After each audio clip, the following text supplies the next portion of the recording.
Hey guys, it's Raphael Turner with Unmatched Performance. Glad to have you back for week 4. I want to talk about something extremely special today. I think it's very important, especially to our youth athletes and our amateur athletes as they move along the ladder, moving along in their careers. Just to give you a little bit of background on me, I played collegiately. I was blessed enough to be able to play professionally for a small bit. But what a lot of people don't know about me is how I got my start in the game. I started playing baseball when I was about 13, 14 years old. I want to say thank you to my dad for making me play that one year because I never wanted to play the game of baseball, and also to Mr. Frankie Caldero in Portsmouth, Virginia for allowing me to play on his baseball team. But I wasn't always a good player, and I wasn't always a great hitter. Probably the best thing that I had going for me was the fact that I was athletic and I was speedy. Other than that, I really didn't have a lot of the tangibles that came along with playing the game of baseball. I wasn't fortunate enough to play t-ball or little league, which I wish I did, but that was the hand I was dealt, and so be it. But I was very passionate about the game of baseball. That's one thing that I was, and I was very adamant at becoming a better player. More specifically than anything, a better hitter. You're always going to hear guys talking about hitting, and the great thing about it is there's so many different philosophies. But with so many different philosophies, you have so many different teachings and so much jargon that goes on that sometimes, players don't get a chance to understand coaches, and sometimes coaches don't understand each other.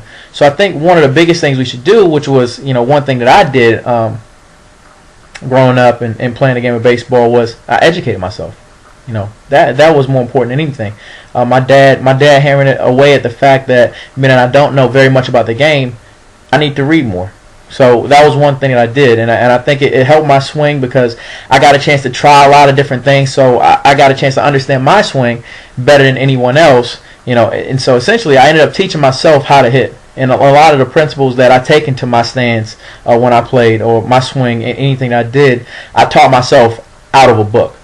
And I just want to share with you guys a couple of books that I read along the way, some of the most important ones, and what they did for me. So the first one I want to show you is this one right here. It's called The Natural Hitter's Handbook by Luis Ortiz. One thing about it that I like is the fact that it shows that no two hitters are the same. You're never going to have two hitters that start in the same position. You got people that leg kick. You got people that toe tap with a regular stride. Guys that hit from a very wide stance. Where they start their hands are differently.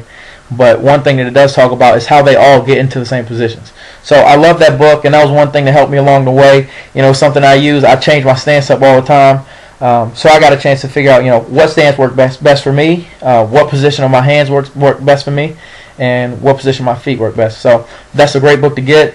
The Natural Hitter's Handbook by Luis Ortiz. One other one is very well renowned in the baseball community. Probably one of the ones to live and die by. Everybody preaches about it. Is the book by Ted Williams, The Science of Hitting. The Science of Hitting.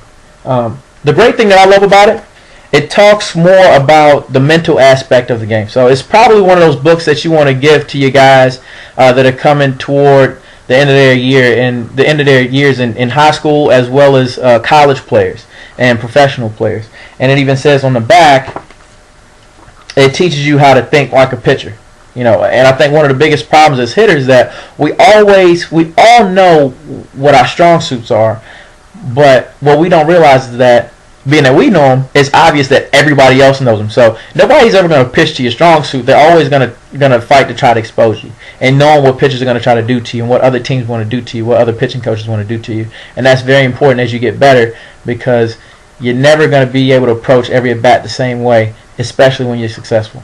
All right, when you're not going well, they're gonna bang you away with the same strategy. So there's no need to change. But as you get better, you continually have to change and evolve, and be cognitive of what other players, other teams are trying to do to you. So that one right there is The Science of Hitting by Ted Williams and John Underwood. So go get that one. That's probably a must-have for that mental aspect of the game for the older guys.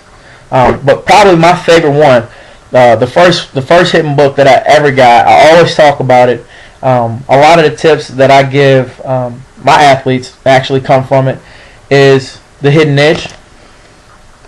and I've actually recommended this to a couple of my players, a couple of my high school players. That's John Olerud on the front right there. The Hidden Edge by Tom Robson. The great thing about this, it talks a lot. It talks a lot mechanically. It talks a lot about mechanics and things that you have to do to be a great hitter.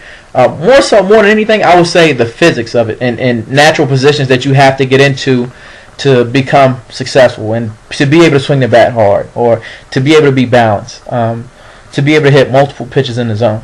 So that's a great one. That's a great one to go for also. Probably a book for maybe I would say guys playing pony, anywhere from about 12 to 14 years of age. So I would check that one out. That's The Hitting Edge by Tom Robson. Definitely go out there, explore as many books as possible. Probably the same books. The books that work for me may not be the same for you.